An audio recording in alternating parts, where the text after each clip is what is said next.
ముగ్గురు జ్ఞానులు అంత దూరం నుండి ప్రయాణించి రావడం అద్భుతమైన విషయం. ఇక్కడ యెరూషలేంలో మీరు ఏం వెతుకుతున్నారు? యూదుల రాజుగా పుట్టిన వాడెక్కడ ఉన్నాడా అని. తూర్పు దిక్కున మేము ఆయన నక్షత్రం చూశాం. ఆయనను పూజించడానికి వచ్చాం. నా యాజకులు మీకు సహాయం చేస్తారు. ఒక ప్రవచనం ఉంది. ఒక అధిపతి బెత్లెహేములో నుండి వస్తాడు. గత 2 ఏళ్లలో పుట్టిన మగ శిశువులందరినీ చంపించి వేస్తాను. నా అధికారాన్ని సవాలు చేసే ఏ బిడ్డ నా రాజ్యంలో పెరగడానికి వీల్లేదు. భయపడకుము మరియా, నీవు దేవుని వలన కృప పొందితివి. ఇదిగో నీవు గర్భము ధరించి కుమారుని కని ఆయనకు యేసు అను పేరు పెట్టుదువు. ఆయన గొప్పవాడై సర్వోన్నతుని కుమారుడనబడును. ప్రభువైన దేవుడు ఆయన తండ్రి అయిన దావీదు సింహాసనమును ఆయనకిచ్చును. ఆయన యాకోబు వంశస్థులను యుగయుగములు ఏలును. ఆయన రాజ్యం అంతము లేనిదై ఉండును. పురుషుని ఎరుగని దాననే ఇదేలాగు జరుగును?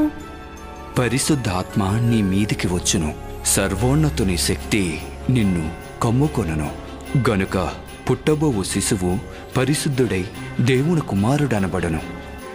మీకు బెత్లెహేములో బంధువులు లేకపోతే ముందుకు కదలండి. ఇక్కడ ఉండటానికి స్థలం లేదు.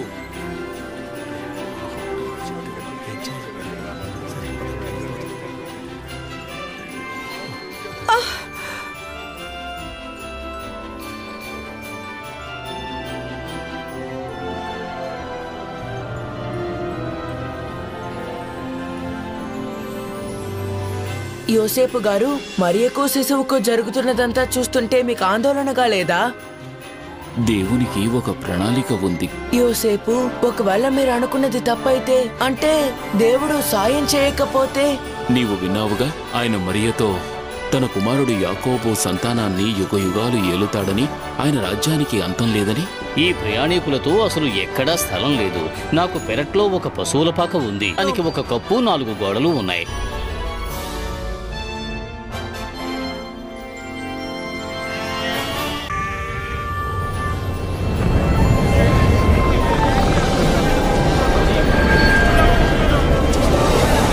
భయపడకుడి. ఇదిగో ప్రజలందరికీ కలగబోవు మహా సంతోషకరమైన సువర్తమానము నేను మీకు తెలియజేయుచున్నాను. దావీదు పట్టణమందు నేడు రక్షకుడు మీ కొరకు పుట్టియున్నాడు. ఈయన ప్రభువైన క్రీస్తు. దానికిదే మీ కానవాలు. ఒక శిశువు పొత్తిగుడ్డలతో చుట్టబడి ఒక తొట్టిలో పండుకొని ఉండుట మీరు చూచెదరు. సర్వోన్నతమైన స్థలములలో దేవునికి మహిమ. ఆయనకిష్టులైన మనుషులకు భూమి మీద సమాధానమును కలుగునుగాక.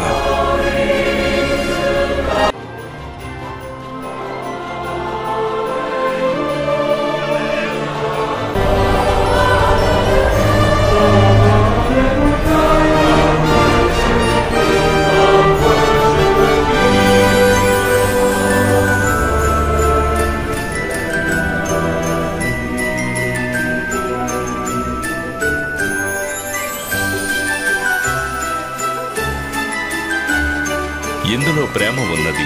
మనము దేవుణ్ణి ప్రేమించితిమని కాదు, తానే మనలను ప్రేమించి మన అందరి కోసం ఆయన తన కుమారుని పంపాను.